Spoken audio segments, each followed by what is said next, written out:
right, hello everyone. Welcome back to another vlog. So today I'm gonna be doing a 6 months postpartum update. I cannot believe it's been 6 months. Like that saying that the days are long but the years are short is just so accurate for me. Somehow 6 months have gone by and I want to talk about what my postpartum experience has been like in the last 6 months, answer some questions from you guys on Instagram, and just kind of chat a little bit. So if you haven't seen my birth vlog, I had an emergency C-section after 60 hours of labor. My daughter Grace was almost 2 weeks late. By the time Grace was actually born, I think I was like 41 weeks and 5 days, I wanna say. So I have some questions here about like C-section recovery, breastfeeding, because I also breastfed for the first 5.5 months. And then a couple weeks ago, I switched over to exclusively pumping. Some questions about body image, body changes, baby fever. So let's just get into it. What has been the most unexpected part of your postpartum journey? So something that was really difficult for me to deal with that I was not prepared for was intrusive thoughts. For the first probably 6 weeks of Grace's life, it was really intense for me and I had no idea how to deal with it. I would wake up multiple times in the middle of the night in like a panic that something had happened to Grace. I would think that she was in the bed with us, that I fell asleep, and I would start like throwing the blankets around, like trying to find her, and Stephen would have to like calm me down and be like, nothing happened, she's not in the bed, you had a bad dream, she's right there in the bassinet, she's safe, she's okay, you can see her, she's breathing. And that was really scary for me. And it also started happening during the day where I would be walking around with her and I would think that, you know, I was gonna drop her or something horrible was gonna happen, and I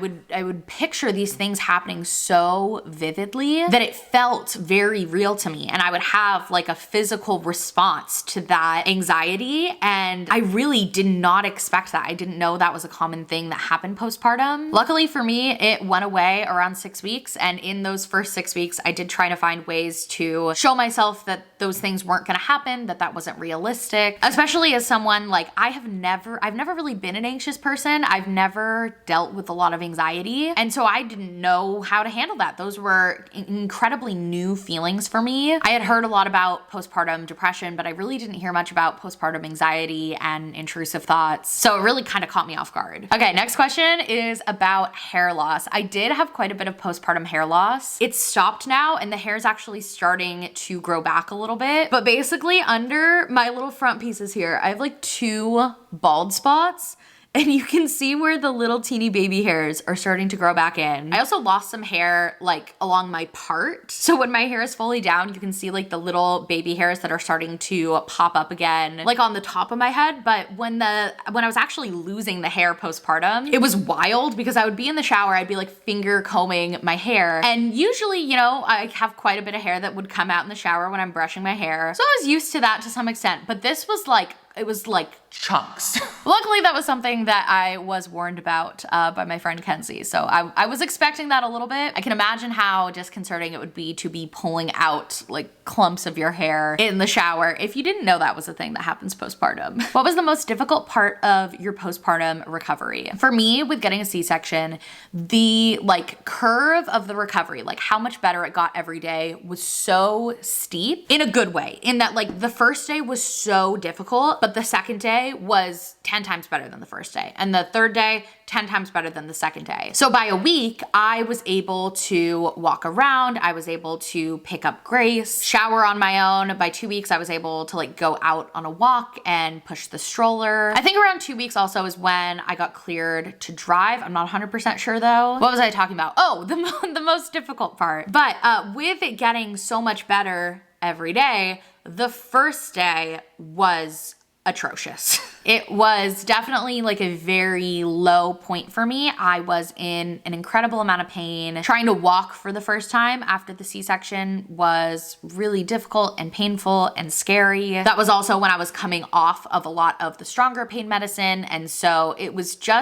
a lot to deal with. And on top of that, you know, trying to bond with my baby, figure out breastfeeding, all of that first day, I remember thinking, I don't know how I'm gonna do this. I couldn't really imagine ever feeling feeling better. Like I couldn't picture what the recovery would be like. And so that first day just felt a little bit hopeless for me. But once the second day hit and I felt so much better, and then the third day and the fourth day, like I said, things got much better really quickly. But that first day was just, it was really, really difficult for me. Breastfeeding and pumping update. So I was exclusively breastfeeding Grace until I think like 3.5 months. There's a vlog from the first time that we had to supplement with formula. So if you're interested in the details of all of that, I'll put a card up there. But around that time, we started supplementing with formula a little bit. Grace just wasn't getting quite enough from my breast milk. I was mostly nursing at that time, and then I would usually pump like twice a day, sometimes more if I was working, but it was mostly nursing. And then like 2 weeks ago, we stopped nursing and switched to pumping and bottle feeding, and then continuing to supplement with formula. And then a couple days ago, I talked about this in a vlog. So again, I will also link that vlog in the description. But I went to the doctor because I was having a lot of pain while pumping because I had like a cut on my nipple, and it turns out it was infected. So they want me to take a break from pumping the side that's infected. I have like an antibiotic cream that I'm using, kind of giving like that boob a rest, but I'm still pumping the other side. So right now I'm just pumping the left side. Right side is just chilling. I don't know how long I'll be able to do that until my supply on this side like totally goes away. I'm hoping I can continue to pump a little bit longer once this heals, but I'm also open to weaning if that's what ends up working best. At this point, I'm just kind of taking it day by day. I might decide that I want to pump for another week. I might decide another month. I don't think I'll go all the way until she's a year old, but just gonna take it day by day and not try to worry too much about like what's down the line. Okay, mental health, anxiety, and bipolar disorder. So I have bipolar disorder. That is something that I've been navigating since my teen years, and having bipolar disorder put me at an increased risk for postpartum depression. And because of that, I feel like I was honestly kind of bracing myself for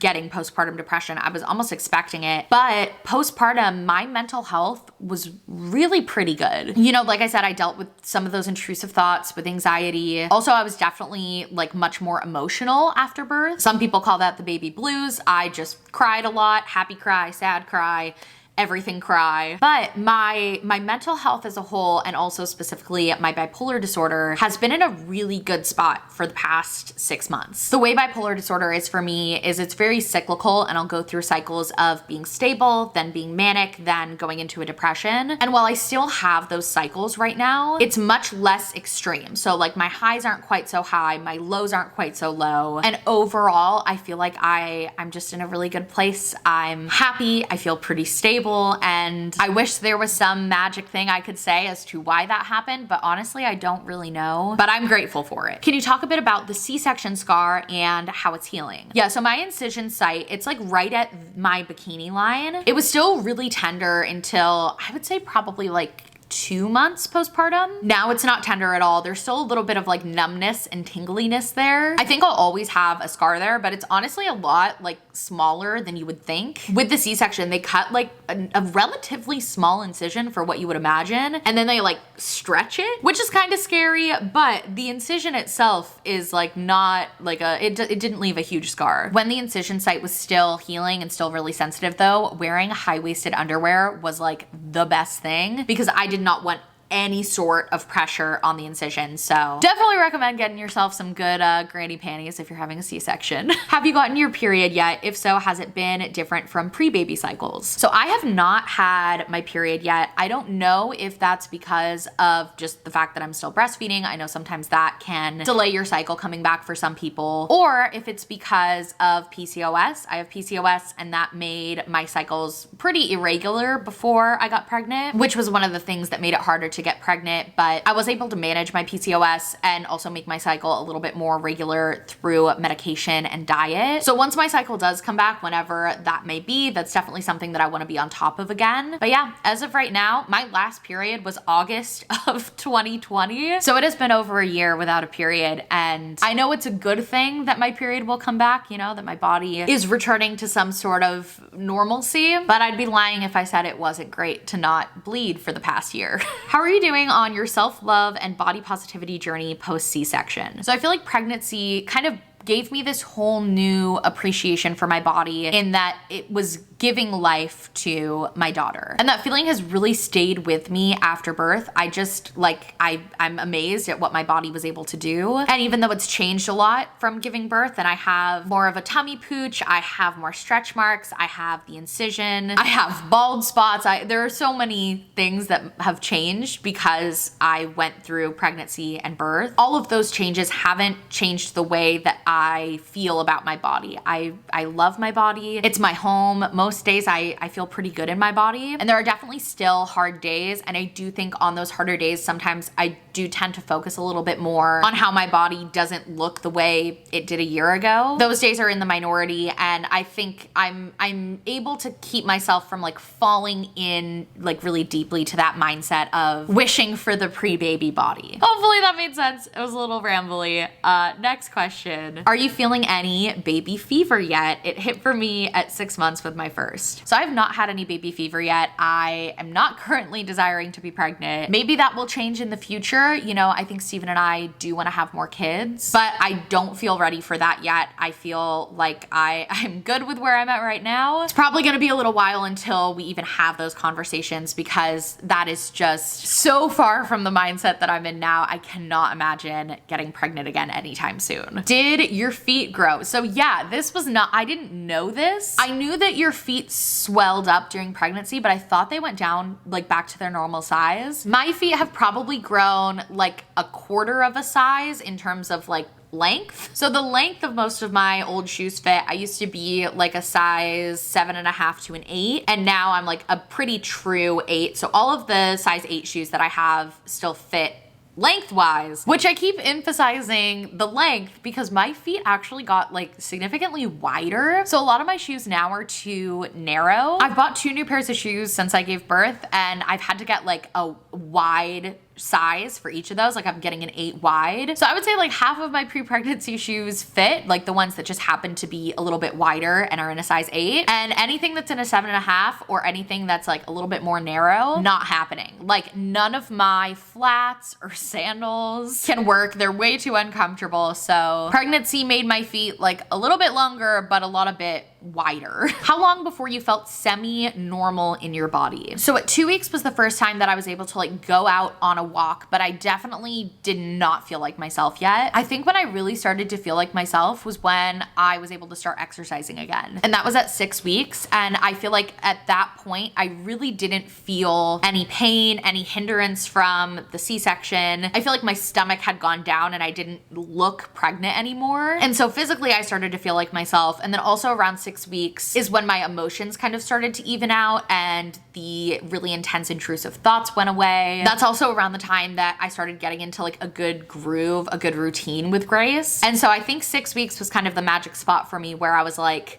okay, like this is my new normal. This is my life. I feel like me again, a different version of me, a changed me, but me. Okay, last question. What was something you were nervous about that seems silly now? I don't know why I hyperfixated on this so much, but when I was pregnant and I was imagining what life would be like when Grace was here, I could not figure out what you do with a baby when you have to go to the bathroom. Like I couldn't picture it. I was like, where do you put the baby if they're not being supervised? Do you take them with you to the bathroom? Do you bring like their playmat in there with you? Do you bring like a bouncer in there with you and put them in the bouncer? I could not wrap my brain around what that would be like. I asked all my mom friends about it. I got like a variety of answers. I Googled it again, variety of answers. And what I ended up doing and what worked best for me is I would just put her in the crib or the bassinet. I knew that was like the safest place for her to be. I didn't want to bring her in the bathroom with me. And so when I needed to go to the bathroom, I would put her in the crib or the bassinet. We also had the little Up-A-Baby stroller bassinet on the bassinet stand in the living room for the first few weeks. So usually I would put her in there. I would go to the bathroom, I would come out, and there she would be waiting for me. For me, it was a lot of those little things where, like those small specific things where I just couldn't imagine what those little everyday life things would be like with a baby. And for whatever reason, that was the one that I was just nervous for. But it worked out, I figured it out. And that's a lot of what parenting has been for me, is just figuring it out, figuring out what works best for us. So yeah, that's my 6-month postpartum update. I am feeling good. I feel like me. I feel like I'm really enjoying this whole momming thing. I love taking care of Grace. I feel good. So I hope you guys enjoyed this video. Thank you so much for watching, and I'll see you next time. Bye!